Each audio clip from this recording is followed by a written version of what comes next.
Hey folks, you're very welcome to another very real and raw discussion. This time the object is Oslo Accords, so there's plenty to be said here. And for that reason, we have a good few guests. We have Ruchie, Avital, we have Erez, Modai, and Daniel Seaman. They are all diving in from Israel. And actually, they're all diving in from Jerusalem, except Erez Modai, who is in Tel Aviv, so not that far. I have my co-host with me, Marco Alexander, who will give us an introduction on what is this topic about. And I think it's something that is not very clear, so we need to shed some light on what happened and how much is it impacting the current day and age. Without further delay, I pass the ball to Marco, who will tell us a bit more what are we here for, and then the guests will share their insights. So you're all very welcome. The chat box is open, so questions, comments, concerns. We want this to be interactive. And if you enjoy it, give it a thumbs up. And if you know someone who is into the topic and want to learn or want to share their comments, please share that they can join the discussion. If you haven't subscribed, please do it because that's very, very helpful. So Marco, over to you. Thank you. The Oslo Accords were signed on the Whitehouse lawn in September 1993. What was the underlying rationale behind them? Who were the main actors? What did they hope to achieve? Were democratic and legal norms adhered to? Which forces within and outside of Israel support and continue to sustain the Oslo Accords? Could it be that these same forces have been behind the upheavals we have witnessed in the past 3 years? Now, the first expert on our panel will give us a nice presentation. He'll give us an overview. So, Erez, if you'd like to take it away, please.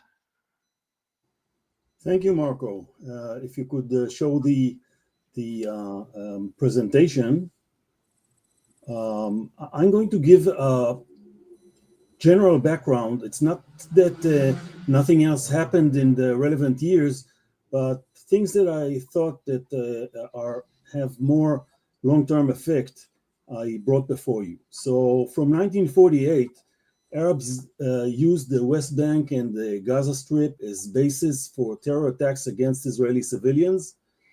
In 1964, Arafat invents the Palestinian nation. It was never discussed or acknowledged before. After the Six-Day War, when Israel occupied Gaza and the West Bank, the PLO and other Palestinian organizations formed a state within a state in Jordan. And they expanded to international terror. Some of you might remember the plane hijacks that were landed in the Jordanian desert and exploded. In 1970, the Palestinians attempt to overthrow King Hussein and basically make Jordan the Palestinian state, thereby acknowledging that Jordan is the Palestinian homeland. Only they lost after tens of thousands of Palestinians were massacred by the Jordanian regime, and Arafat and the PLO were ousted from Jordan. If we could go to the next slide. Next, thank you.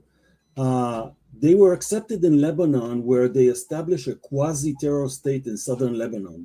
They had this autonomy, and in the mid-70s, they were one of the instigators and the main aggressor in the Lebanon civil war. They exported the global terror. For example, the 1972 Munich Olympics massacre was planned in Beirut. terror attacks on Israel, school, children's dormitories, homes, civilian towns, etc. Later attack Israel towns with Katyusha missiles. And in 1981, an attempt on the life of the Israeli ambassador in London left him in a very poor state, very poor state. Next slide, please.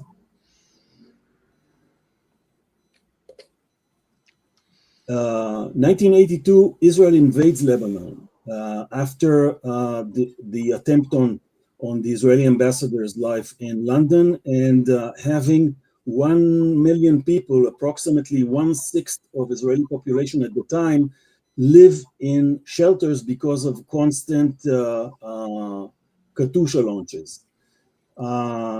Pretty quickly, Israeli defense forces put Beirut under siege. Arafat and the PLO leadership are exiled to Tunis, where in 1988, Arafat from Tunis declares independence of Palestine. Starting in 1987, the first Intifada, which is can be or actually started as a popular uprising, started after a road accident in Gaza where 4 were killed. It started as a sporadic terror actions and stone throwing, and it was later taken over by Arafat from Tunis.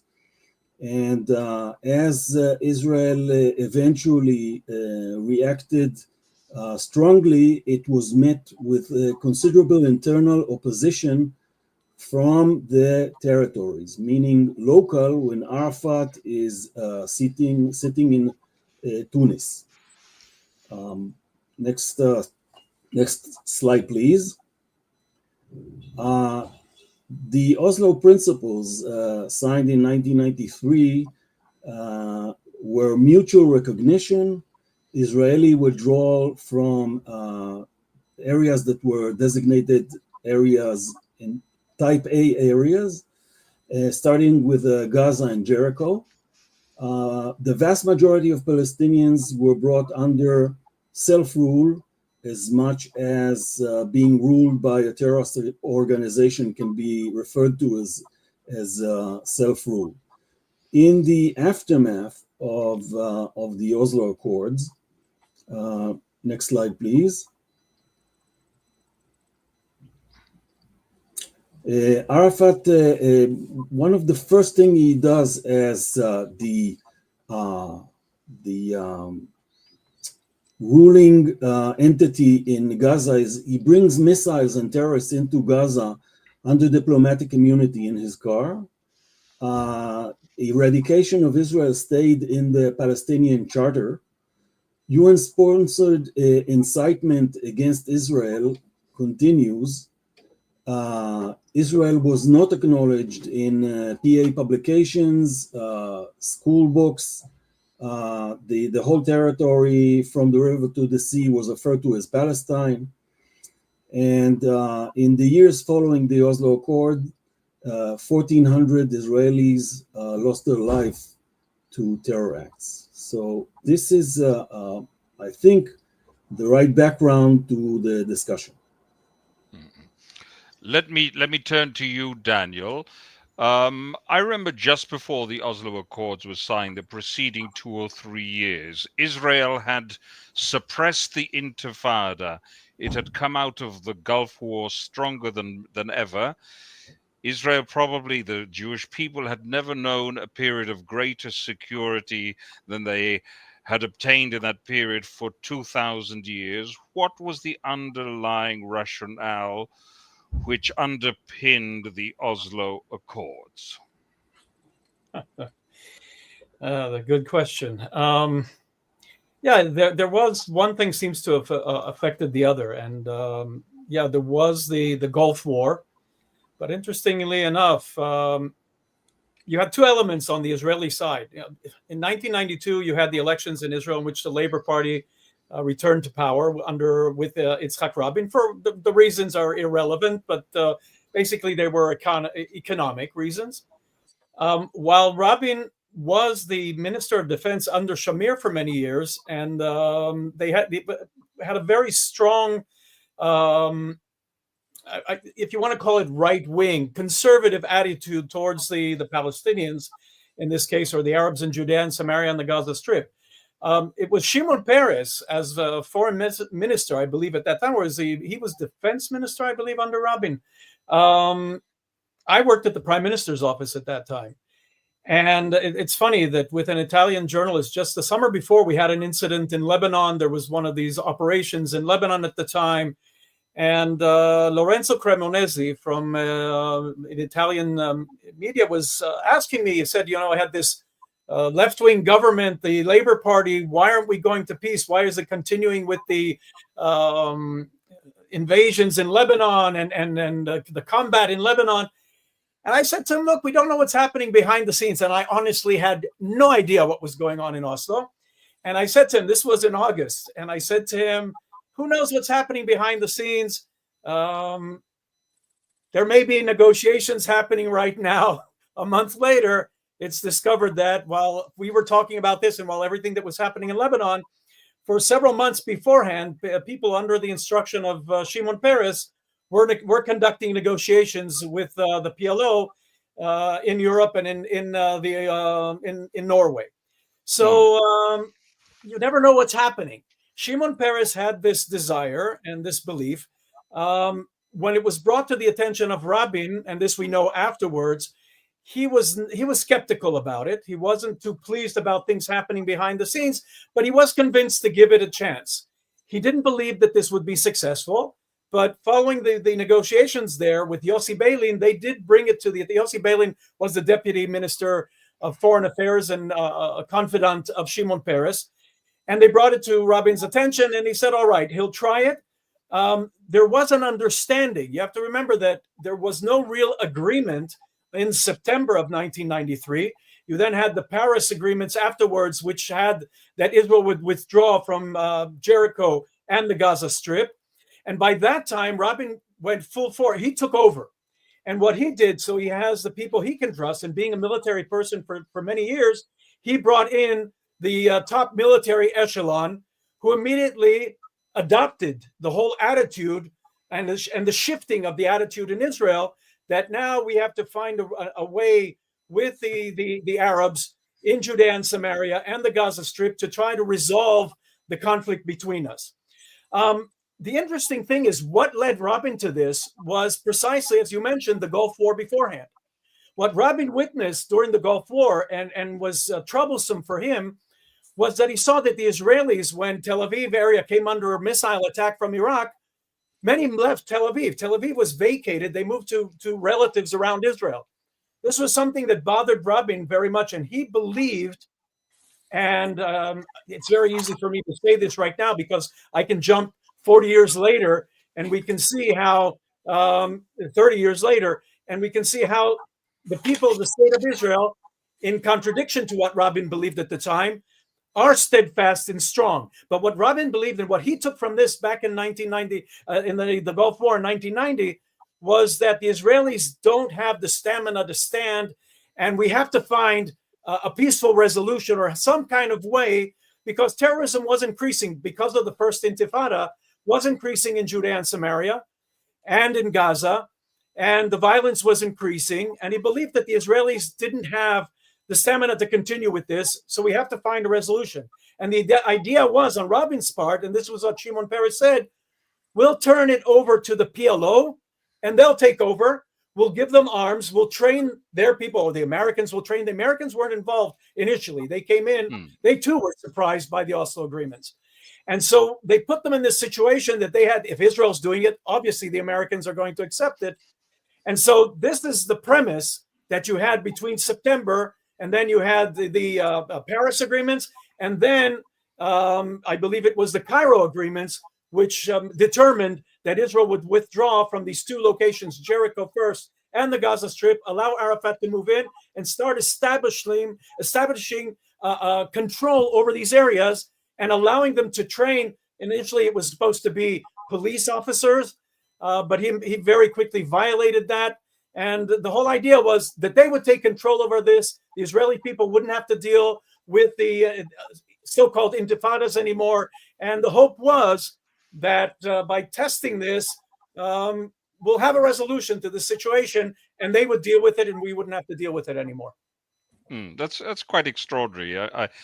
I must admit, I do find Rabin's attitude very hard to stomach, in the sense that he is sort of indicative of a general attitude of presuming to know better. And indeed, I think to a great extent, this informs the whole Oslo process, because I believe negotiations began to take place before the elections, and indeed in contravention to Israeli law at the time. Can you tell me something about that? Erez, you're a lawyer. Well, it's not my field, but actually being in contact with a foreign enemy operative, which the PLO was designated as back then, was a criminal offense in Israel, and Indeed. it was disregarded like many things that aren't comfortable to accept. Let's call it. And there are many inconvenient law. Yes, and there are quite a few resonances with what is happening now. Ruchie, what's your opinion about that? Because I feel this type of attitude informed the whole Oslo process, a belief that we know better for the people, without putting this to the people itself. They weren't elected on this mandate, very much as the Sharon government wasn't elected to pull out of Gush Katif. I believe there was a lot of disingenuous behavior here. What can you tell us about this?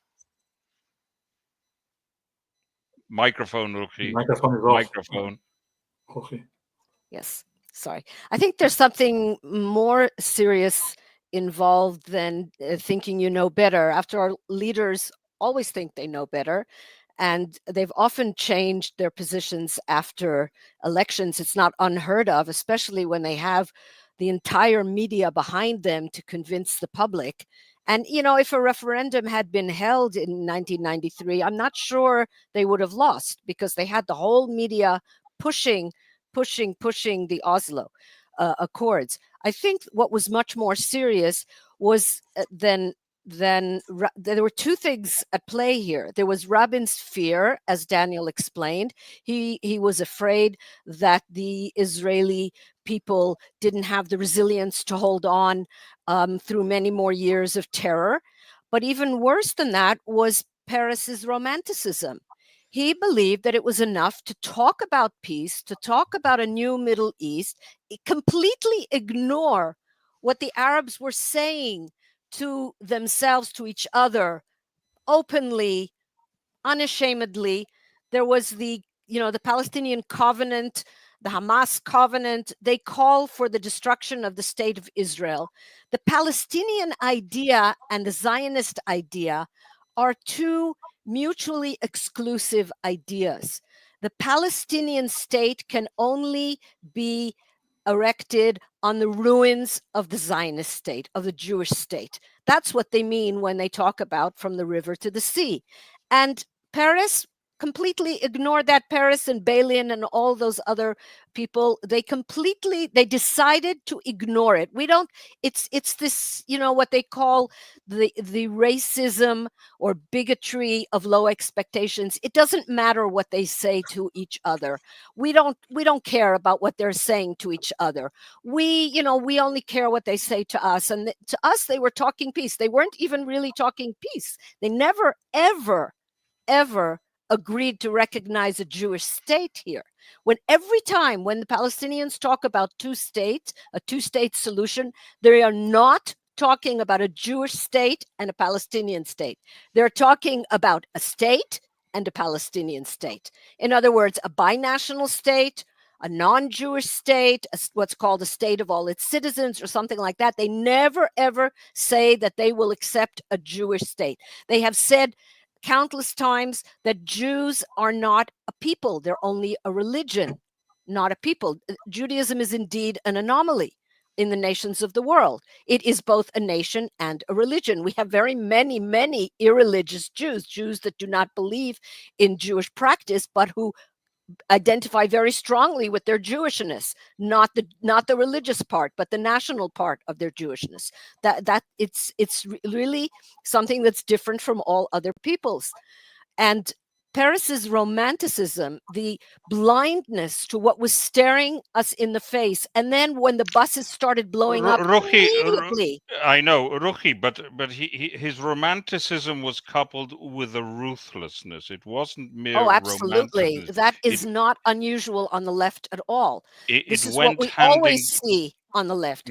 A utopian vision, and if you don't accept it, then we'll just have to do away with you. I mean, that's exactly what leftist movements have always done. They have a utopian vision of the world, socialism, communism, whatever, and ruthless oppression of anyone that stands in their way. If you don't get it, then you're out of the picture. Indeed, but unfortunately, this was coupled with a penchant for suicide. The old left, the Mapai left, were cut from different cloth. There were very many Land of Israel Mapainiks. Absolutely. Yes, it's very true what you say. Vitor, do you want to chip in? Yeah, I just want to ask. So I want to say one thing before we go ahead. I was only 10 when that happened, so I don't have a lot to say. So I'll be listening, taking notes, learning. So I won't be adding much insights as I did in previous sessions. So that's the reason why I'll be most of the time silent. But that's okay. There are occasions when you need to step back and listen. That's part of your growth. So I'll be interested in how much of hope was in the air in Israel back then. Were people united? Were people skeptical, or was Israel divided about the whole process? So maybe Daniel can start. Well, like I said, I worked at the Prime Minister's office at that time. I was in the government press office dealing with the media. Was a medium level government official at that time. So I attended many of the meetings and many of the preparations. I never hit it even when I was in government. I'm more to the right in my personal opinions. So I was very skeptical about this whole concept of peace, because I studied the Arabs, I studied the PLO, I know what they're thinking. But I said, all right, look, this was surprising. This came out of nowhere. Maybe they're right. I said, look, they were elected. This government was elected. It was elected on a security platform because Rabin was this security personality. He was known as Mr. Security. He was known as Mr. Security. Exactly. And so, and this started, and I said, all right, I'm in the Prime Minister's office. Maybe they're right. Maybe this is the way to go. Maybe we were wrong the whole time. So I, for one, gave it an opportunity. I attended internal meetings, and very quickly the violence started erupting. The attitude was, well, this is what we have to accept. We have to expect and accept, because there are going to be those elements within the Arab society that are going to try to undermine this. And eventually they'll get over it, and the PLO will take control over them. So this goes on for several months. And after a while, I see that anybody raising the questions, anybody's talking about, I believe Arafat had been to Durban in South Africa and said it very clearly that this is a scam. This is only because they're weak. Once they have the opportunity, they will fight Israel. So indeed, he quotes the Treaty of Hudaybiyah in the mosque in South Africa. Yeah. So these questions, you were right before when you said that the media shut down, and Ruchie said this, how they quickly have this. If you're not on their side, then you're opposed to them.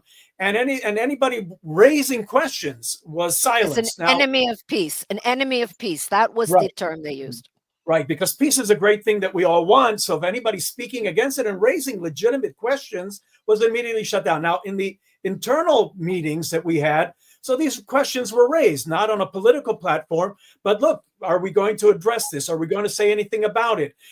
Should we raise this? Should we challenge Yasser Arafat? I then find out from the Shabak that Yasser Arafat violated the treaty on the very first day that he came in to Jericho, and then from Jericho into Gaza, when he smuggled in a known terrorist, and only the threat by Rabin made him leave. We didn't know about the threat till afterwards. But none of this He was literally sitting on top of him in the car. Yes, when they Indeed. said that when that terrorist was asked about Arafat, he said Arafat is on my head. There's a saying in Arabic, and this I heard from Avital years later, who was the head of the Shin Bet. Indeed. So all these things. So when you start raising these questions, oh, you don't understand, you're not this, and that's one thing when you do it in the closed confines of meetings in the government. But once they start shutting you down and saying that you're a threat and questioning your loyalty, I personally said, look, I'm a low-level government official. I don't agree with this. I can't represent this. So having my American background, I got up and quit. A lot of people do that in Israel, as we know from recent events. But I feel if I can't represent the legally elected government, then I should leave. And I then worked with the government. I left the government press office, worked with the IDF spokesman. So I only had to be involved technically in all these events. So I went through the whole thing being in government at that time. So we see that there was a denial, and not only a denial, but really twisting the arms of anybody who raised, challenged, because that's all they had left. They willfully and knowingly. Let me just cut you off there just for a second. Let me just interject rather. You mentioned the Shabak, because we all know that there was a smear campaign being conducted by certain institutions within Israel against people who opposed the Oslo Accords. And this is the sinister aspect of it. That's why we introduce the word, the Oslo Conspiracy, because at a certain point, one has to speak of a conspiratorial attitude with the institutions, what we now call the deep state. Certain elements coming together, they form something almost organic to suppress what becomes the will of the people. Erez, any views on that? Unmute, please.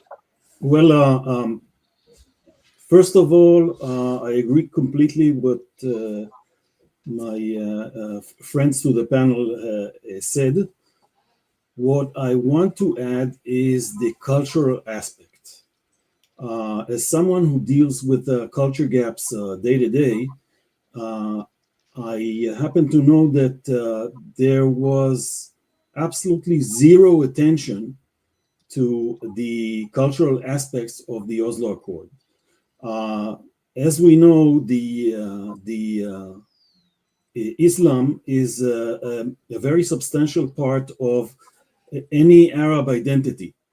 I mean, Israelis can be non-observant, but when it comes to Arab societies, you cannot go to restaurants in the Ramadan and have your lunch, because you'll be interrupted, you'll be harassed, and we can see that in Turkey these days. Now, if you take that into consideration, you have to understand that you have to weigh in the cultural aspects of Islam, because Islam is not only a religion; it is a complete political system with its way of life and its tradition.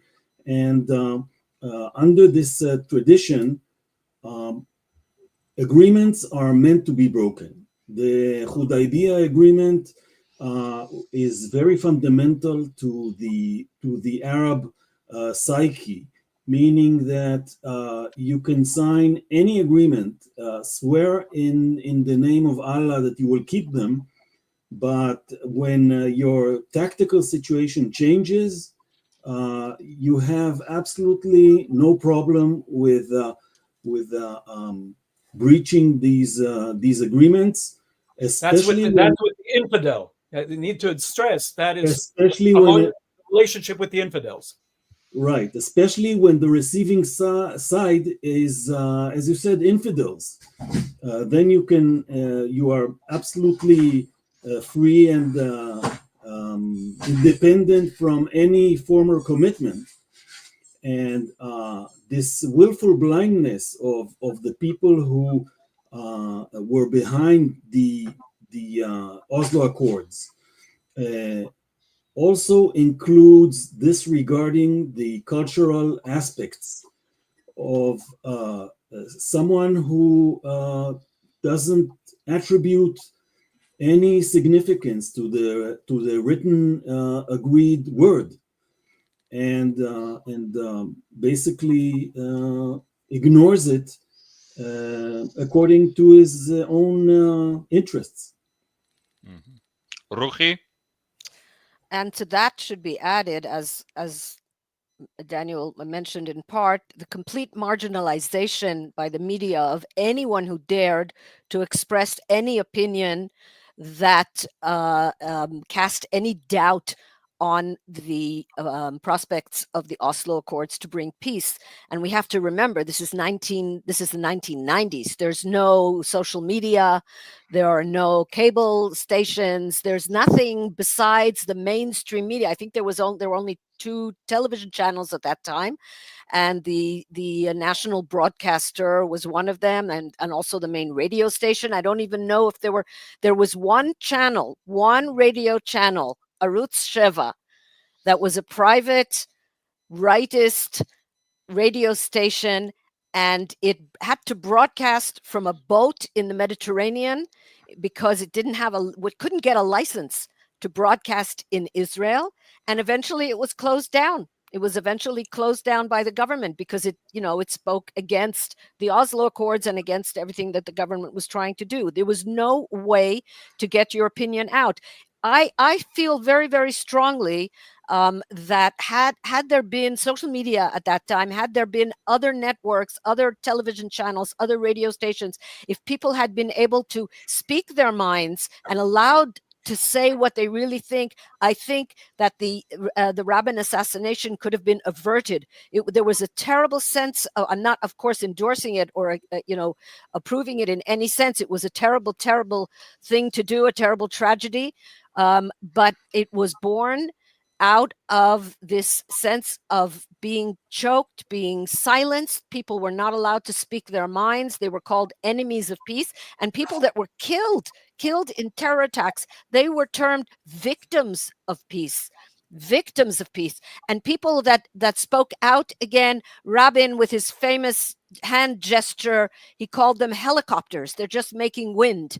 And the feeling that people had that they were delegitimized, that they were not allowed to speak out against. And these people were blowing up, literally being blown up in the streets. It was a terrible, terrible time. That's correct. I remember Buses that in were blowing up. 1995. Restaurants were blowing up. It just got worse in 2000 with the second Intifada. But throughout the 90s, during that period, we were going through a terrible period of terror.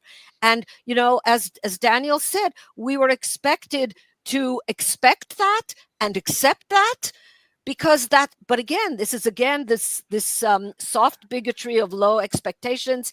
They are the natives. We can't expect them to do any better, and so on and so forth. And we have to accept it. We have to be above it. And if we look at the numbers, we'll see that the numbers are very, very similar to October 7th. What happened in one day? But Indeed, it was just spread out over a number of indeed. years. There are very strong similarities. David, go ahead. I'd like to give a little context. We have to remember that this happened a few years, 13 years after the peace with Egypt. And 2 things happened there. First off, we had the peace agreement with Egypt. It did hold. It was very positive. Now, what happened around that time, that the left weren't satisfied with the fact that Menachem Begin did something that they wanted to, since the 73 war they were pushing for, which was to try to reach agreements with our enemies. He started the peace, so they weren't satisfied with just having peace. They wanted peace now. We have to have peace now. And so you had this atmosphere where the peace with Egypt was pretty successful. If you want to put it that way, you didn't have violence. You had agreements. Israelis were going to Egypt. So you had this encouragement to say, look, if we do this, it could also happen with the Palestinians. So I'll put that in that broader context. But the interesting thing is, unlike Egypt, within weeks and months, you started having terrorist attacks, as Ruchie explained, to the degree there was a 93% increase.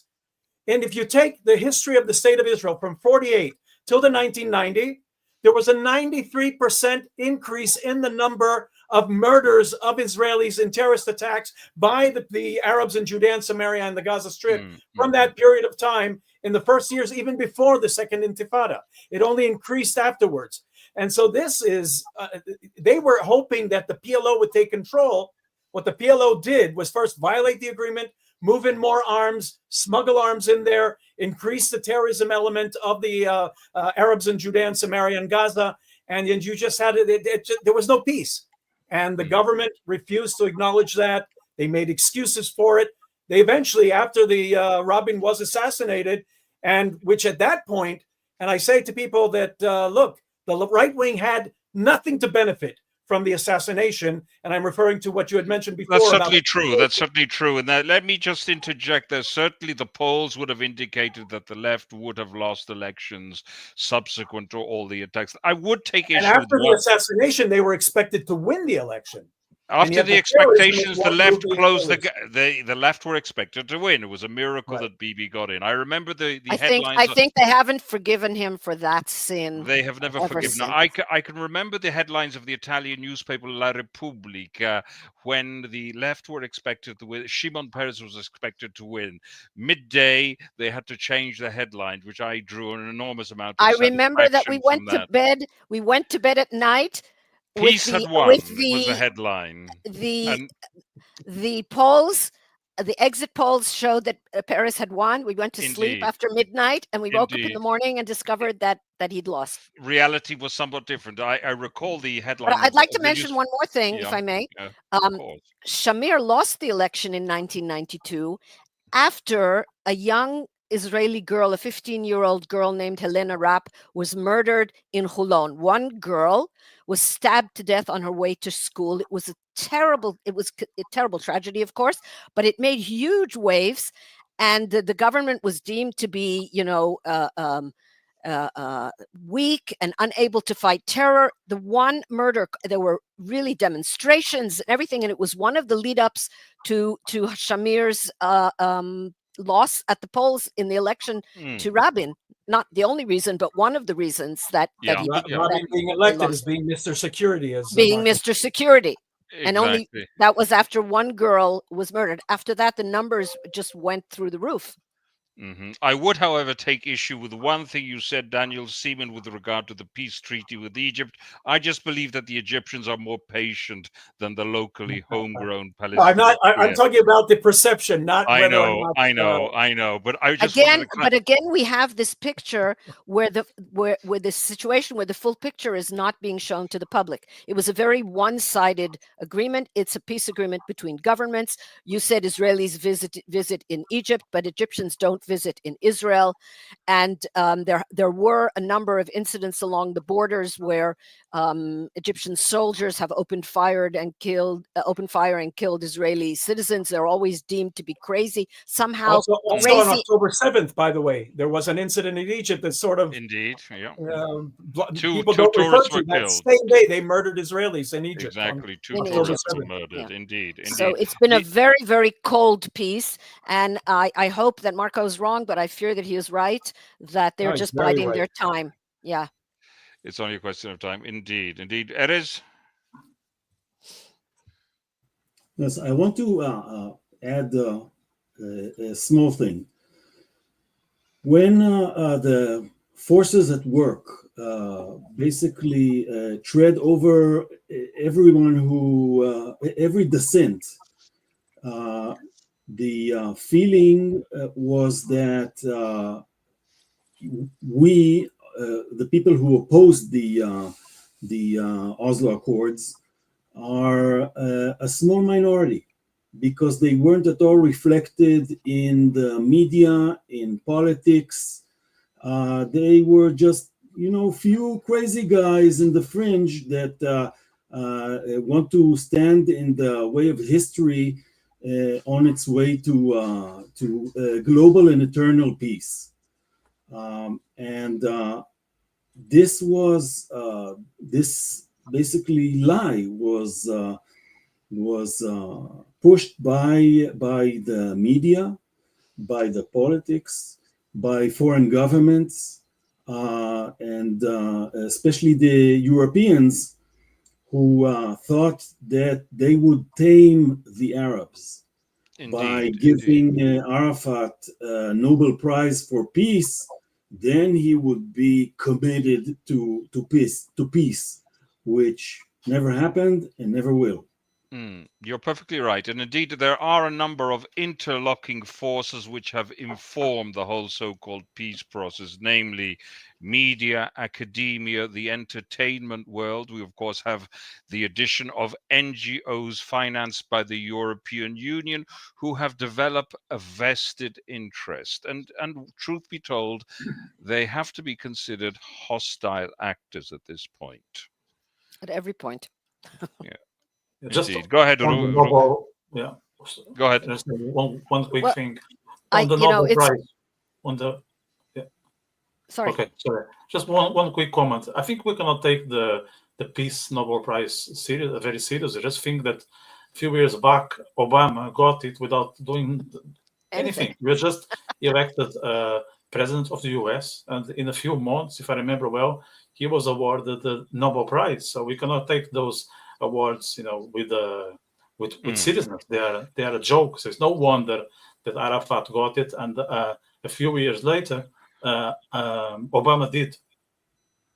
That's very true. I would like to touch on another point which concerns the very nature of the state of Israel, because I believe during the course of the so-called Oslo Accords, an oblique alliance has developed between those actors we've mentioned before, which crystallized with the Israeli left and the local Arab population, which have undergone a further process of Palestinization.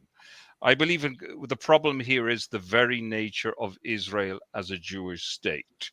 The whole notion of a peace accord wasn't simply about a peace accord, but it informs the internal dynamic of Israeli society and what Israel should be. And namely, there are forces that simply want to disestablish or disconnect from the very notion of Israel as an expression of Jewish national identity. Well, there's a story that I heard a few times about, I think it was Sheikh, what's his name, Daniel, who founded Hamas? Sheikh Yassin? Was it Yassin? Sheikh Yassin? Yeah. I think it was Sheikh Yassin, but it could have been somebody else who was in an Israeli prison for terror. And on Passover, saw one of the Jewish guards eating a pita, which is, of course, forbidden on Passover.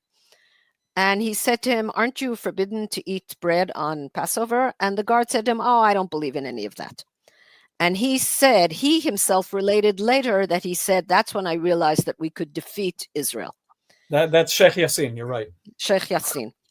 And Israel's, I have often thought of the whole peace process as an alternative religion for many Israelis. They say, we've seen this throughout history, there's no such thing as an irreligious Jew, except the religion isn't always Judaism. So Jews that kind of leave Judaism, they need another religion. It has to be something else. So it could be socialism, communism, tikkun olam, or all the things that, whatever it is, progressivism, wokeism, whatever is going around at any given moment. And at that time, it was the peace movement. And the peace movement was the alternative religion. And it was a dogma. You could not argue with it. And it had you still can't argue with it because it's devoid of logical reasonableness. Absolutely. It's a dogma. The psychological framework for a civilized conversation has crumbled. That is the great tragedy. And we're seeing it today as well with the whole issue, for example, of the hostages, which for some reason is called a hostage deal. It's not a deal. It's an extortion racket. They're extorting us for the hostages who are, of course, very important. Their lives are very important to us. As I think it was Sheikh Kardawi in Egypt who said, "You believe in life and we believe in death." And it's true. I remember as a young girl reading, when I was learning in class Torah, and it says, "And you shall choose life." And I never understood why it had to be written in the Torah to choose life. Isn't it obvious that everyone chooses life? Well, guess what? It's not obvious that everyone chooses life. We're living next to a death cult. That is a death cult. That's what it looks like. And it's a different, it's a different way of living.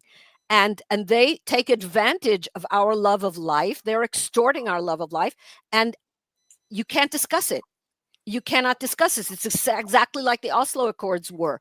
If you say that you are not in favor of the hostage deal, as they call it, then you're a despicable person. They'll just throw you out of the studio. They will not let you open your mouth. They don't want to hear that there may be another way to get the hostages out. It doesn't matter. Indeed. You cannot talk. The force field is up. The force field is up. You are persona non civility, grata. You have no decency. right to speak. You are an evil person. That's it. You are evil. You're not wrong. You're evil. Exactly. And we're seeing the same dynamic happening over and over and over again every time. Except we now have alternative media, and that makes a big difference because people don't feel like they're being strangled. They have Indeed. a place to go. There are different newspapers now. There is a different television station. There are different radio stations, and some people just turn off the news. They just, go watch other stuff. And there's of course social media where a lot of people get their information. Of course, it has the disadvantage. At one time, perhaps you could hear two different views on the media, and now on television, on the mainstream media, you only hear one view. On the alternative mainstream media, you also basically hear only one view. And in your social media, you're in an echo chamber. You also basically hear what you want to hear. I mean, I do it too. I have Telegram channels. I don't go into Telegram channels of people that I don't want to hear. I don't go into Twitter of people I don't want to hear. Sometimes I see it. Well, I'm at the age today that I don't do that because I don't want my blood pressure to go up. So, yeah, exactly. I don't want to be lied to. So my blood pressure is perfect because I stopped listening to the media. He showed the book that I wrote, knowing them firsthand, both the foreign media and the Israeli media. By the way, I wanted the name of the book to be The Cradle of Fake News. But the publisher didn't want it because I said the failure of the Western media began with their coverage here. And that starts, by the way, with the way they failed after Oslo. And we're so dogmatic about the supposed peace and how the PLO are on their way to peace. So I just turned off the Israeli media, of course. And I've it's not even a lack of respect. They're despicable in my eyes. The way again, I grew up in the United States as a young boy. To me, media were these amazing. It was Clark Kent and Lois Lane, and we had Walter Cronkite later on. I that's studied, the way it is. doing the background for this book. I found out that he was the first one who started this slide into involving politics in their coverage, and here they just lost control completely and didn't feel it was necessary to be balanced and to tie their hands together with terrorist entities. It's disgusting. So I stopped. First off, I have no respect for them. And second, I just stopped listening and watching them. I see what they're doing today, but they don't surprise me with anything because I know automatically where they're coming from. I just have to go into somebody. I know what they've said already. They're just so, it's so clear where they stand. Just to make sure that they didn't surprise me in any way, and very few of them, if ever, surprise.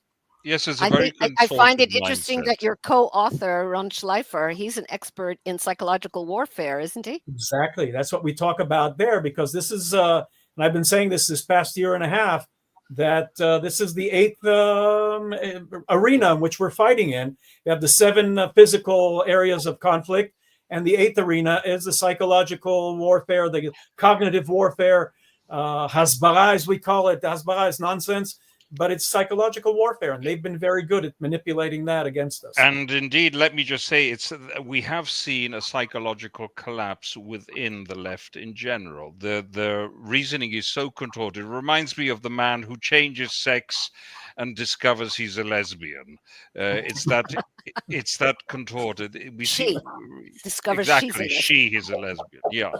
So it's that is the mental regime which we're talking about with these people, and it's impossible to hold a conversation with them because this is these are their frame frameworks of reference. Erez, what I wanted to ask you, and then we'll ask the other people, the Palestinization of Israeli Arabs, because before Oslo, it wasn't so bad, was it? Let's face it. Relations were civil, they were less extreme, and then Oslo happens, and the gates of hell slowly but surely open. We see a fundamentalism taking over. We see an increase in mosques. We see finance coming from other countries. And this is where I believe we have these oblique interests also with certain members of the Israeli left. I think there has been a certain interlocking of interests with people who support Palestinianism. What's your opinion on that?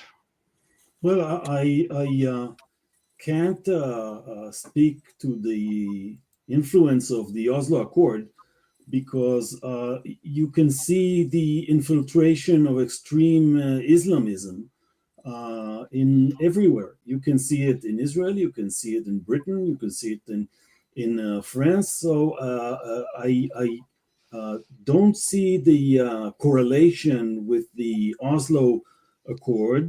I do see the progressive, let's say, lax, in the sense that as a nation, we are neglecting our own self-defense. Right. Let me just So stop you. Sorry, I apologize. Maybe I wasn't clear enough, because the notion of the Palestinization fits into I regard Palestinianism as a retrovirus which is weakening the body politic. In reality, it is a code word for jihad. Okay, that's really what I'm trying to say. Before that, we hadn't reached this tipping point. Israel, unfortunately, excelled in this. It probably opened the doors to a great extent, because Palestinianism is the battle cry of fundamental Islam in Europe. Let's make no mistake about that. This is what they all coalesce around in Europe. All the jihadis and all the loony left. It coalesces around Palestinism.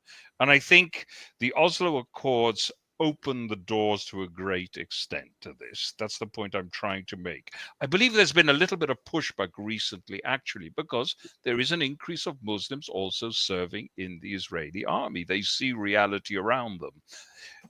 So I blame the Arabs less than the pernicious elements within the Israeli left, to be perfectly frank. If I may interject here regarding the Israeli Arabs, they were seen over the years by the Arabs around us, and especially those refugees who ran away from here, because we did not expel them. They ran away, or they were told to leave, and then once the Arab armies get rid of the Jews here, they'll be allowed to return. But they were seen as people who betrayed the Arab cause by living with the Israelis. And they were unaccepted, and we saw on October 7th, they didn't care when they murdered and they kidnapped Israeli Arabs. They murdered Israel. They even murdered Arabs from East Jerusalem. That's who was correct. A bus driver who took a group of elderly on a trip, and he unfortunately got caught in that. And he spoke Arabic to them with the Palestinian dialect, and yet they didn't care. So because to them, he's the traitor for living with us and coexisting, even if he doesn't accept us. So you have that situation here that they were not accepted. So if you have Arabs who want to be absorbed in Israeli society, and there are those, Indeed, there I know are. somebody here in Jerusalem that I work with, and he's from East Jerusalem, and he's very devout Muslim, and he says to me, "Why are you letting them? He said, "It could never have been better for me. I have a business here. My children go to the best schools. I don't want to hear the PLO because the Hamas will take over." But there are very few of them. Most of them fall in line. And if they don't join in the terrorism against us, they're not going to do anything to oppose it, because that's the essence of Arab society and Islamic society. That's right. Yes, but we have facilitated the bullies within society. That's what happens. We encouraged it. By the way, nothing changed here. I know my mother was born in Jerusalem.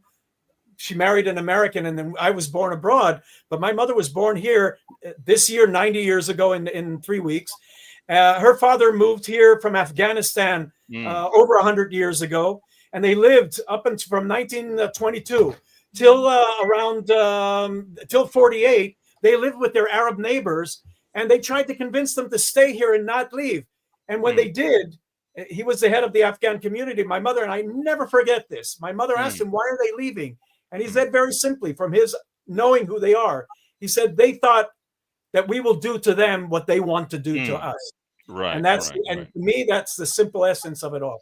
No, I have also positive experience. I work with Arabs, and very often they will confide in me about the monsters that are running riot within their society. And of course, if one can read between the lines, one can build up a better picture. A lot of the damage, I believe, has been done by people who have facilitated Palestinism. The bullies within society have been given a free rein. And I think Israel is, we have to, certain governments have been to blame for this. Any views on... They legitimized the whole concept exactly. that there is a Palestinian right, not only to self-determination, but by us recognizing it and them not recognizing us, they became the legitimate owners of this land, and we the colonialists. And this happened because of Oslo. That's Again, very this true. brings me back. This brings me back to what I said earlier. This bigotry of low expectations. We don't expect them to behave in a civilized manner. We accept their uncivilized behavior. We accept their murderous behavior. More Arabs are killed by Arabs than anyone else by far. The ones who suffer most from Islamism are Arabs themselves, no question about it. I mean, there are no Islamic democracies. You know, any country that has the words People's Republic in its title is not a democracy by any way. It's almost like, you know, a flag saying we are not a democracy, and it's clear that, as I said earlier, it's a zero-sum game. And the fact that no one is able to see, no one on the left is willing to see it. They're not willing to open their eyes to see that the Palestinism is an ideology that views the elimination of Jewish self-determination as the core of its identity. That is what Palestinian identity is, the elimination of Jewish self-determination. And to expand it, Western self-determination, because we are the canary in the mine. We Indeed. are it's always first the Saturday people, and then it's the Sunday people. That's how it goes all throughout history. That's very true. I need to take exception to what was said before about Israeli Arabs. And I want to draw attention to the conduct of Israeli Arabs in the events of the Temple Mount tunnel in 2001. The call that Israel is trying to attack Al-Aqsa drew hundreds of thousands of people from the Arab sector, Israeli Arab sector, not the territories. They were already under, or at least most of them, under Palestinian rule, and still this call that the Jews are attacking Islam managed to bring hundreds of thousands of people. You're perfectly right. And so that to me signifies that although some, very few, if you ask me, Muslims serve in the IDF and identify with the state of Israel as a Jewish state, when it comes to the collective, when it comes to masses, they will close ranks. They will close ranks, and they will join any attack from the outside, and maybe even instigate an internal one, because that's how they see themselves. They are Palestinians living in Israel. Many of them say that. Right, And but let me just take exception with what you say. I believe that Israel has let this happen. Israel has been more absolutely, Israel has been more Palestinist than the left has been more Palestinist than the Palestinians. This absolutely. is the tragedy. We have enabled this dynamic, this psychology to prevail. We've fueled it. We've done it with our own hands. I'll be frank with you. I don't blame the Arabs for everything. Of course, you're perfectly right in what you say that there are hundreds of thousands, and we cannot be too trusting. But at the end of the day, I think it is we who have facilitated this dynamic. The universities in Israel, look what they teach. Look what the professors are doing now. They're calling out for another strike against the legitimately elected government. This is the great danger. The thugs within Arab society are filling the void. They have a powerful hold over the minds of people. That's So right. I But consider it.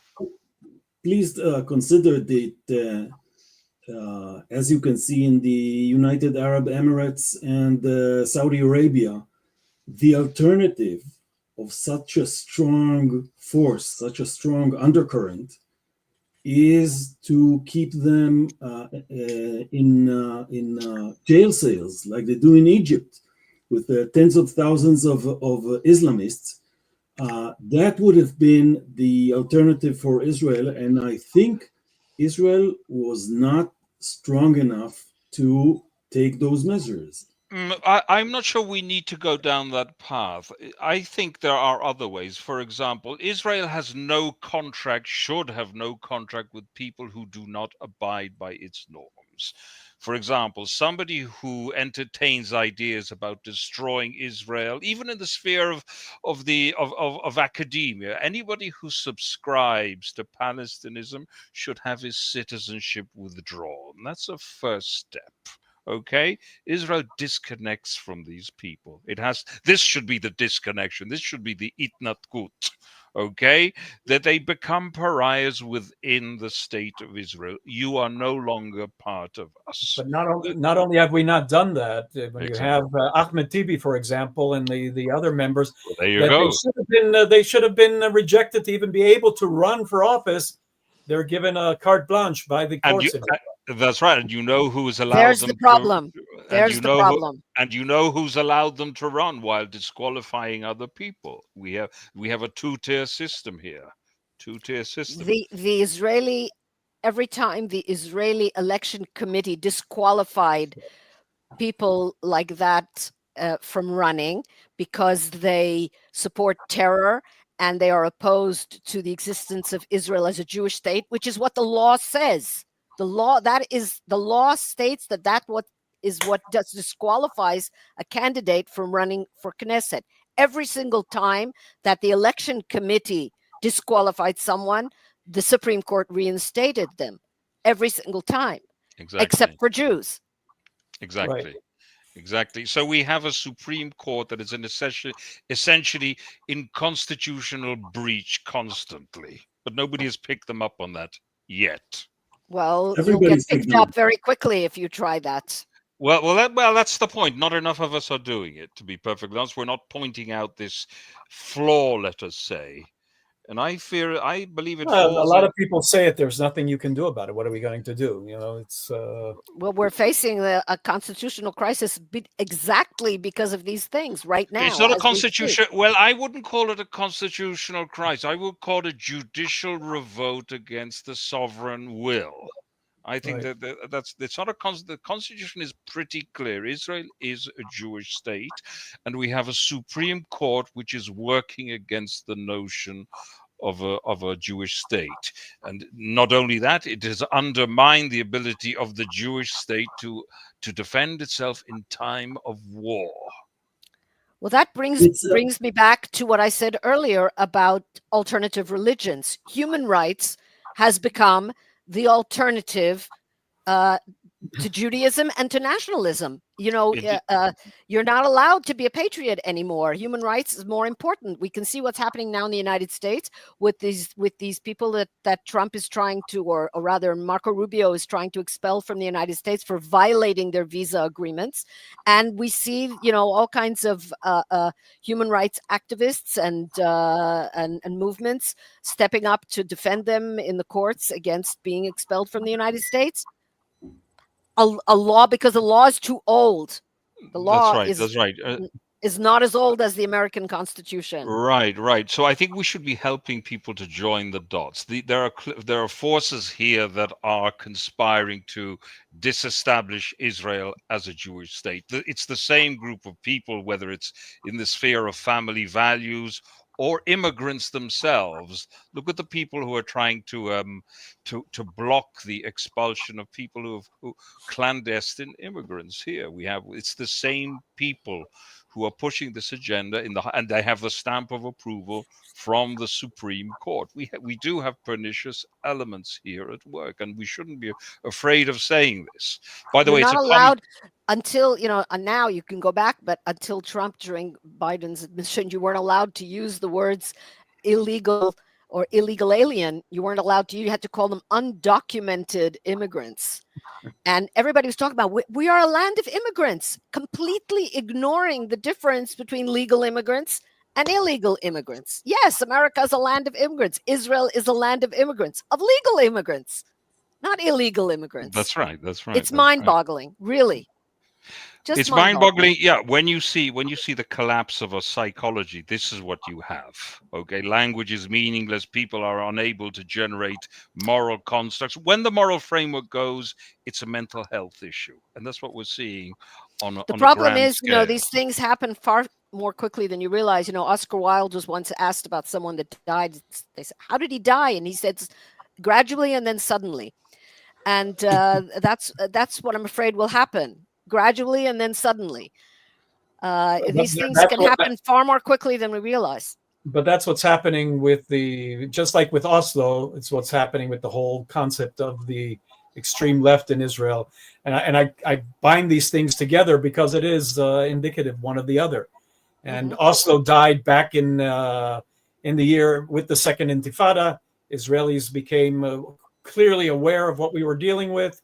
One of the reasons the left wing know today they cannot, under these circumstances, can no longer be elected in Israel, because if they continue with this extreme position of peace, first off, just like with the Intifada, the October 7th assault on Israel, it killed Oslo. Oslo's over.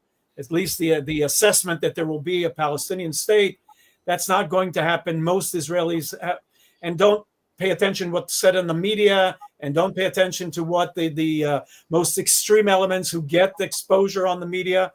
Israelis. But how do they get so many in the polls? How do we see Yair Golan, who's leading a combination of labor and merits, getting 15 seats in the polls? You know, because he's the only one on the left wing that can draw people to him. You still have that element of people that will never vote for one of the right-wing parties. But I think that I don't believe in any of these polls right now, because it's very similar to what happened after the Yom Kippur War in Israel. It's been a tectonic shift in Israel. There are elements that will be running in, maybe not in a year and a half, but it's certainly after that are a product of this, I would say, this generation. And this generation, I'm saying our kids, the ones who are in the battlefield right now. We were very quick, and I had a son there and a daughter right now, and another son coming up. We were very quick to call them and brand them as the TikTok generation. My son was supposed to finish his service in the paratroopers when the week the war broke out. He followed in my footsteps in the paratroopers, and I remember telling my wife that he left Friday and was supposed to come back on Wednesday. And I said to her, "Whoa, what a great service. It was being in the Boy Scouts. We went from one ceremony to the other. What kind of chayalei chocolate, chocolate soldiers they were." Boy, little did we know that these are our greatest generation. We failed them miserably. We failed them with Oslo. We failed them with the disengagement, right wing or left wing, because the right wing didn't know how to stand up enough for whatever reason. But our generation failed them, and they have risen to the occasion, and they are our greatest generation.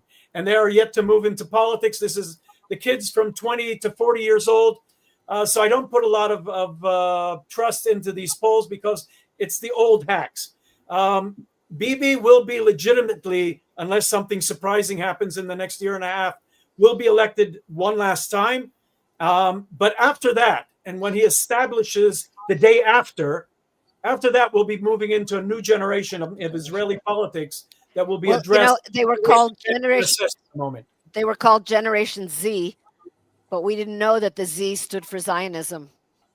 And that is so true. If we did one good thing, we brought them up right, because these kids are so Zionistic, so love that, they were all the tzitziot, and I come from a very secular family, and I'm very secular, but we made sure that they had the respect for religion. In kindergarten, the Abba Shel Shabbat and the mother of Shabbat and the father of Shabbat, and these kids picked up on this stuff, and they have a very strong Zionist and Jewish identity. May not be religious necessary, but they're very proud of our identity. And I think that just like we saw, not in the elections in 74 after the Yom Kippur War, but it took 3 years when Menachem Begin and this change and this shift in Israeli politics occurred after the Yom Kippur War. In 3 years from now, 4 years from now, we'll see another shift in the politics here that'll be very different than anything we're aware of. And a lot of this generation will be sent out to the pastures. I beg to differ. I beg to differ because I think there's one element that we are neglecting. The element is what they call in Hebrew juristocracy. That means the rules of lawyers and legal advisors and judges and supreme judges that are so, I'd say, inflicted with the feeling that they can decide on what they think is right, regardless of the law many times. And that is what creates the constitutional crisis. Because if you read the letter of the law, there's nothing clearer than, for example, the government being well in its rights to fire the head of the security service. The problem is that the people from my faculty, let's call it the law school in the academia, have hijacked the rule of law, and they are creating this constitutional crisis because of idealistic reasons, I should say. I think their idealism is misplaced, but the fact is that the right part of the political map doesn't want to jeopardize the state of Israel, doesn't want to risk civil war, and the other side just don't care. I'm telling people close to me, the Hebrew expression, you are putting out you are pouring out the water from the bath with the baby, meaning you are missing the main thing. You are missing the state of Israel. You are so blinded with these progressive ideas and ideals that you are committing suicide for all of us, basically. Well, I think that the what we're seeing now with the left, with the increasing stridency and the language that they're using and the talk of bloodshed. I mean, Aaron Barak, the former president of Israel's Supreme Court, said in an interview last week that we may be on the verge of bloodshed, in a very soft tone, as he he uses. And this was an obvious threat, but I hope that what we are seeing, we know that wounded animals are always at the most dangerous point. That's when they lash out and show their teeth and try to draw blood. And I think what we're seeing here is the swan song. If I'm mixing metaphors, I apologize. The swan song of the left, which is realizing that it's losing its hegemony over, they are no longer the elites. There is a new serving elite, as Daniel mentioned, that will rise to take their place in a few years' time. And this is what we're seeing is their desperation. We're seeing that the demonstrations on Kaplan Street and in Jerusalem have become very diluted. Very few people are showing up. I have a feeling, by the way, I think they've lost a lot of their money with the cutting off of USAID. I think they were getting a lot of money from that. That certainly fueled it, and that underpins what I was saying before, the interlocking interests of foreign actors and hostile elements within, people who seditious elements within, because I think now we're talking about sedition as well, not Absolutely. merely I think we're talking about sedition. Well, we heard Ehud Barak, former prime minister of Israel and chief of staff of the Israeli army, and Yair Lapid calling for and Yair Golan. Yair Golan. Calling, not euphemistically, but literally calling for a rebellion, to stop paying taxes, to physically punishable assault offenses, people, punishable offenses. Punishable offenses. But as Erez pointed out, the right doesn't have the intestinal fortitude to carry out and do what needs to be done it against needs to these grow people. a backbone. The right needs to grow and a backbone. A couple other things too, if I may Yes. say so. Just two? Well, about two. We have a question here, by the way, from one of the viewers. Yeah, I'm going to read it out loud. It's coming from Gustavo Olstein. You think the division within the Israel society comes as a cause of the media, or rather for some extreme elements of the coalition government? Maybe Erez, you want to start? Well, it's a mix. It's a mix because as the left was unable to subdue the right politically, the struggle has been, I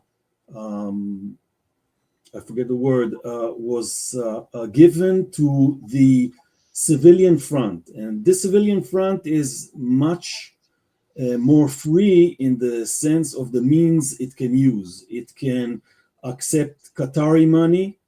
It can accept V15 Obama money, European money that works relentlessly against Zionism and Judaism, and it can put billboards in the streets with extremely nasty, manipulative lies, and face no consequence. So it's actually a mix of forces. I recently learned that there is some psychology department in the Hebrew University of Jerusalem that actually experiments with what kind of messages would undermine Israeli society the most. And this department's words that we see on giant billboards beside the roads. And so it's a mix. It's academia, it's the mainstream media, it's foreign elements, especially financing the more extreme anti-Zionist or at least post-Zionist elements in Israel. And as they are very well funded, they have much higher profile, much better ability to organize demonstrations, block transportation routes, and damage the country, frankly. I think people need to realize, and you raise a very interesting point, they do all these things, but at a certain point, when the judiciary doesn't enforce the law, it in fact delegitimizes itself. It loses that conceptual energy, and the people disconnect from it. They have no respect for it anymore. And that's why we need a new judicial. I don't think at this point we need judicial reform. We need a revolution within the Israeli institutions. It's much more deeply rooted than that. I'd like- the problem. No, I'd like to go back I to don't the like calling it question. reform. We're talking about going back to the way it should be. It's not Exactly. reforming it. Right. Well, we Sorry. do need a reform because we need to go back the way it was. Yeah. Yeah, A revolution to go back. But I'd like but to we go need back to to the remove. question. Sorry, go I'd ahead. like to go back to the question. I believe it was Gustavo who asked the Yeah. question about extremist elements in the Israeli government. They're currently in the government. The nomenclature is very problematic. In other words, there is never an extreme left. There is only just the center. The left today masquerades very often as the center because, as has been mentioned here a number of times, the left's policies have completely failed us and caused terrible, terrible consequences in Israel. So nobody like Yair Lapid and so on and so forth, they don't call themselves leftist anymore. They call themselves centrist. But the right is never the right. The right is always the extreme right. It's always extreme That's right. correct. First of all, these labels, right and left, are not exactly correct. They're not the same as in Europe. Extent. They don't, sorry? They're redundant to a great extent. They're redundant, but they're not the same as in Italy, for example, or France, the same meanings that left and right mean in other countries, in other places in the world. Here, they refer to something different. You might call it, in 1996, if I remember correctly, Netanyahu, one of his slogans was it's good for the Jews. Good for the In Jews, other words, right, and then when Netanyahu won the election, Peres famously said the Jews won and the Israelis lost. So, I think, I don't want to call it the Jews and the Israelis because I'm a Jew and an Israeli, but I mean, the people who, what we call the right, the right doesn't call itself the right. It calls itself the nationalist camp. And the left calls itself the left because it identifies with a lot of leftist movements outside Israel.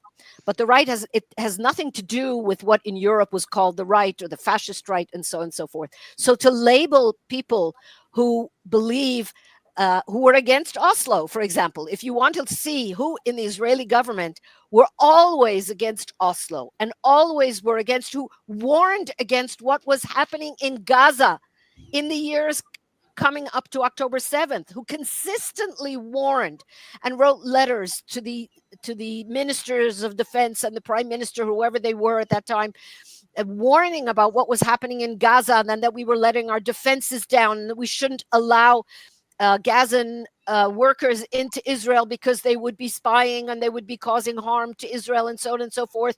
And from Judea and Samaria, all those people are what are called in Europe the extreme right. And they were just simply very right. They were right. They were correct in right as opposed assertions. To wrong. Right as opposed to wrong. You're very. This is very true. What you say. The confusion and conflation of terms can be so very just mistaken. Labeling someone extreme right doesn't delegitimize them. It's just you make them. You say that these people are, beyond the pale. They should never be elected to the government. That's it. You decided. Why? Indeed. Why? Because you decided. Because the left hates them. Because you know why they hate them? Because they're right. Not because they are the right, but because they are right. Because they have always opposed the views that the left, the illusions, I should say, that the left has pushed forward. And they were always against those things, and they were always hated for that. And they turned out to be right. That's very true. That's very true what you say. Go ahead, sorry. I could add to that. People have to remember, we have socialist roots to the state of Israel. And for a very long time, exactly, and Marxists. And they employ those tactics of Marxism and the Bolshevik tactics of socialism. And when they started losing their grip on the government here, it wasn't because Menachem Begin was this great defender of this or that, the same way as Netanyahu. He may be excellent, but people support him. And first off, they're opposed to the left wing and their attempt to take away the Jewish identity of the state. But it's because these people had, or the people who supported the Likud party and the right-wing parties in Israel, or of the right of center parties is because they felt that the left was moving away from what is important to us, which is the Jewish roots of the state of Israel. And when you have them trying to delude the country of that, people didn't appreciate it. And so they're put down because, they're the religious extremists, and they're the dark-skinned people from the African country. Primitive. Primitives. Yeah, we're primitive. But we're also primitive, not because we're exercising our legitimate democratic right. We're primitive because we don't fall in line with them, and therefore we're a danger and a threat to democracy. And I have been in Israel for 50, and Yom HaAtzmaut, Independence Day will be 54 years since we moved to Israel, my family. And this was back in 1971. And very quickly, I started identifying and seeing where the politics are going here. And I like Jabotinsky, and I liked what he had to say and his vision of what Israel should be. And to me, Menachem Begin was everything I believed the Jewish state should be. And even back then, they're against democracy. Menachem Begin is a threat to democracy. And the democracy of Israel is going to end. For 50 years now, it is 48 years since Menachem Begin came to power. We have been threatened every election that democracy, if the Likud come to power, democracy will end in Israel. And I make fun of my friends on the left wing all these years because of their hysterica. They're Chicken Little yelling, the sky is falling down, the sky has never fallen down. The only time we lack democracy here is when the left wing was in power, unfortunately, for Oslo, and then unfortunately with Ariel Sharon pressuring him into the disengagement, and when Ehud Barak was prime minister, and the steps that he took. So these were the problems, and not to mention the last government before Netanyahu of Lapid and Bennett, who they completely ignored the fundamental aspects of democracy. They said that they were supposed to put this agreement that they signed with Lebanon to cede territory. This was maritime territory to the Hezbollah. They were supposed to bring it to a vote in the Knesset by law. And they said they can't bring it because the opposition in Israel isn't behaving properly. Yeah, it's misbehaving and immature, and we're not going to bring it to their decision. And the media never said a word about it. Nothing happened here. The courts never said. Exactly. So the real threat to democracy are not the elements in this government. And I'll tell you to Gustavo, as I said, I'm secular. I live in Jerusalem. I'm very respectful. I love the fact that we have the religious atmosphere on Shabbat and Yom Kippur and Passover, and I respect the religion here. But if they ever try to impose it on me, and I'm sure like a lot of other Israelis like myself, I will not eat pork, but I'll cook pork on my balcony on Shabbat just to spite them if they try to impose it on me. And a lot of Israelis but it's not going to happen. I live in Jerusalem. There are those crazies, but most people respect each other, and that's the real Israel. There are a few people who will yell at you, Shabbos and that, but we ignore them, and we live together. And Jerusalem, more than Tel Aviv, is very indicative of life in Israel, where you have this balance between religion and the secular parts of Israel, where all sides respect each other. And if I take it a step further, the enlistment into the military is not going to happen if you try to impose it on the religious elements, but if you find ways of embracing them and showing them that you want them, because they also want to be part of Israeli society. And that's part of it, is the service in the military. The treaty with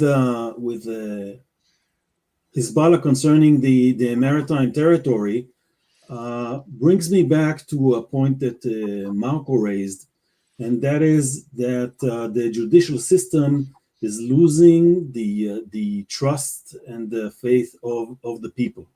It's not only that the law is ignored, it's that it's applied selectively. There's one law for the let's call it the progressive spearhead, and there's another law for other people. Other people cannot block a road in protest of anything, not disengagement, nothing. But the people who block major transportation arteries of Israel because they want not peace now, but the hostages home now, there are other people. The law doesn't apply to them. And that to me is a huge frustration. Well, it's a certain example of breach of trust on the part of the judiciary, which hasn't been picked up on enough by the right. They have to grow, the right has to grow attributes, which Ruchie stated a few minutes ago, and to deal with this problem, Parliament has to take control. The Knesset has to take control. Enough is enough.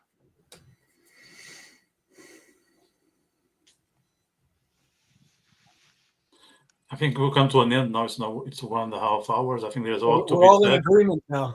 Yeah, we're in agreement. There was some silence, so We, I'm going to use this silence. we only as a pick final people who note. agree with us. Well, the things are so obvious right now that it's hard not to be in agreement.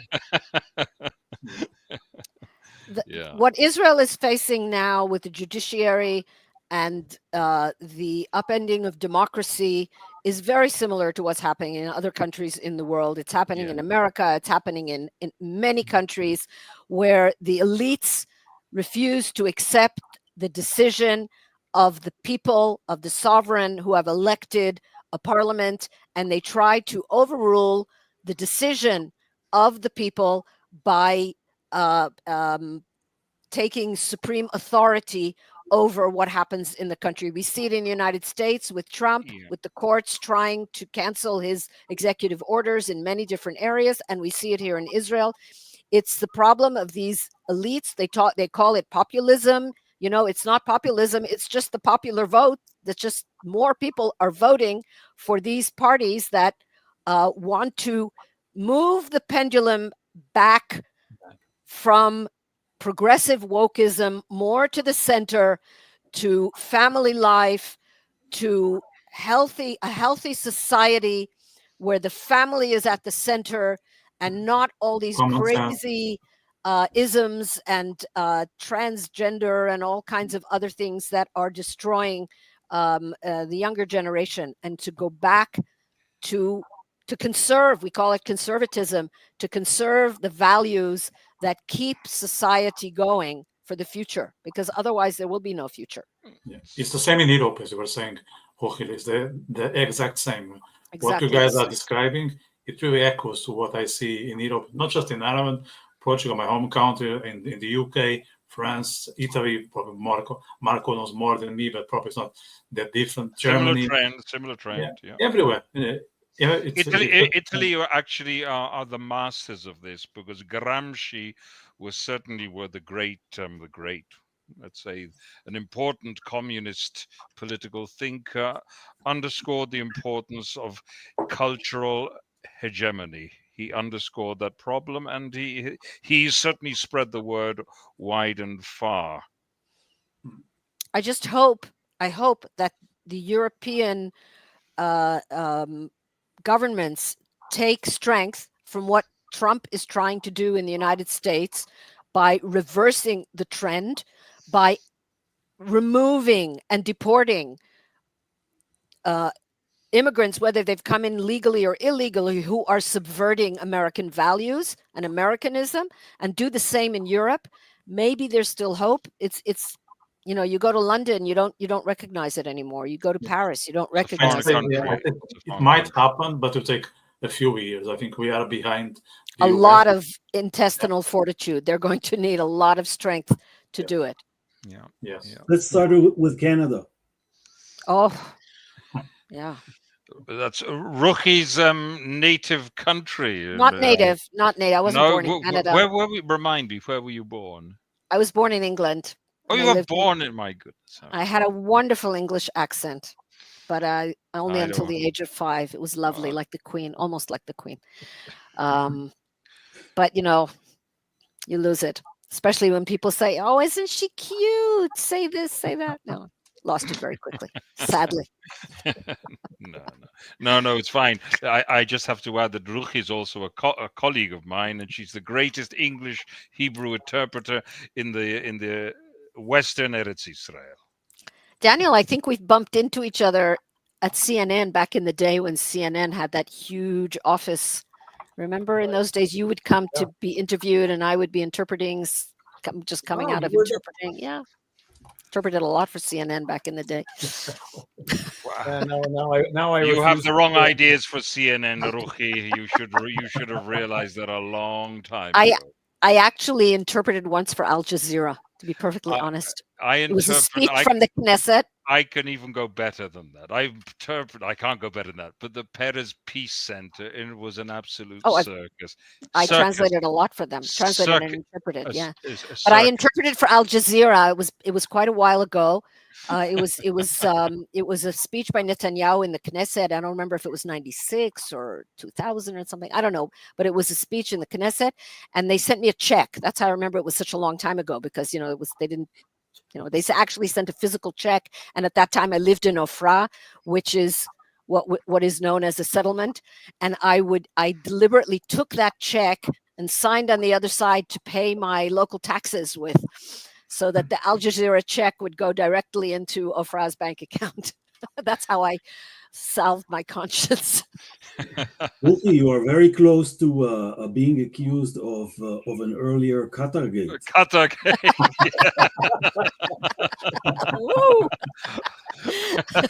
You're right. wait till you find out, Erez, that I was very instrumental in having Al Jazeera become an office, a recognized office in Israel. When I was director of the government press office, I insisted if they want to be recognized by Israel, they have to open up offices here. And we respected them initially, and they did everything we asked them to do. And at that time, we were expecting them to be this influence on the Arab world by opening up to free speech, etc. Very quickly, we learned that the Muslim Brotherhood had taken over and that they were intended. It started with the Arabic, but when they started moving into the English version of it, and credit to some of the journalists, one of them a former CNN correspondent, he admitted to the fact that they were being instructed by the Qatari government of what to say and how to say. And so I'm very happy that they've been shut down now, because they just like with Oslo, they didn't live up to our expectations. So that invites the next question: when are they going to shut down the BBC in Israel? I did when I was director of the government press office. I refused them services, and at that time they had to come to my office and prove to us that they were conducting themselves in a professional manner. It's in the book. I had a problem with the form. Nobody believed that I can actually get them to do that. But I wasn't pressuring them. I was holding them to professional standards that they claim to have themselves, and which they failed to uphold here in their coverage. And I had examples. Well, that should be enshrined in Israel. See, this is another thing. Everybody believes they can come here and lie and slander the country. That's something that we should. Listen, I didn't care about lying and slandered, as long as they were upholding professional standards. And no, but I do. I know. But I'm saying the moment they crossed the line is where I took them to task, and I was taken to court very often, and almost never lost a court case, because it was always based on principles and on values that they were supposed to, not ours. Their own value system. Well, I think we should be imposing our values in our country. We should be he who misrepresents us here in the land of Israel is a persona non grata. I'm old-fashioned. So, Marco, I think BBC won't sponsor our podcast after that comment. Oh no! Well, just to add to that comment, there was this report, this landmark report issued by the Lord Andrew Roberts of the House of Lords about the October 7th massacre, and the BBC didn't even report on it.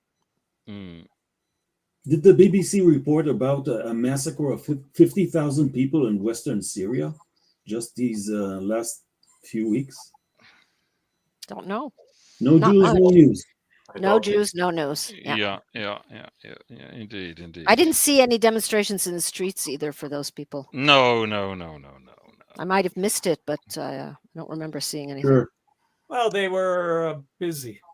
Busy, that's it. Busy, doing what? Went to the bathroom. Maybe got something to eat finally.